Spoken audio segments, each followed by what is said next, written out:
Welcome to the After Spin. Additional comments from our panelists just available on our website. I want to ask each of you, what do you wish you'd have said on last week's show, but you didn't? John Hood, I'll start with you. Tom, we discussed a recent report from the UNC system that called into question the wisdom of NC GAP, Guaranteed Admission Program, that would allow community college students to get an associate's degree and then have essentially a guaranteed slot back into a UNC campus. And the report called into question whether it would really result in lots of graduations at four-year universities. They were concerned. They argued that it might reduce the number of students who get bachelor's degrees.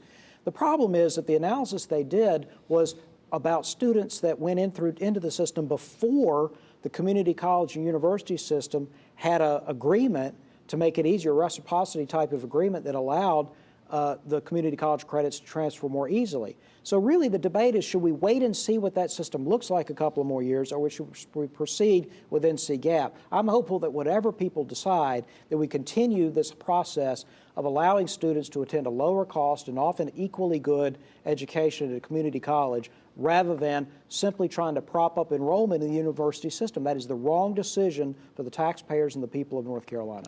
Becky Gray, what do you wish you'd have said on last week's show? When we were talking about the upcoming short session and what we thought might be taken up, I think occupational licensing reform is going to get some attention.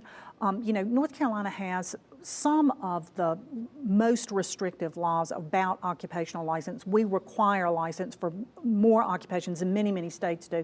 And a lot of people are taking a good hard look at this to remove it as a barrier for entrepreneurs and to enter professions.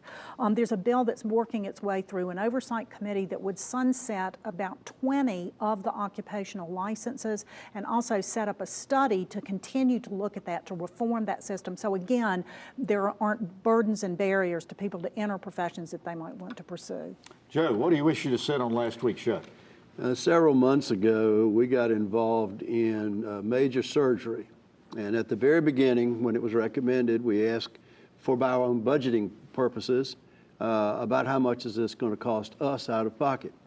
We continued to ask that question at every level through the exit interview with the hospital coming home, and have yet to have any kind of definitive answer, I mean not even a ballpark answer, on how an informed consumer can make decisions about health care, and I don't see any change in that in the next decade. Yeah, I was going to tell you, good luck with that.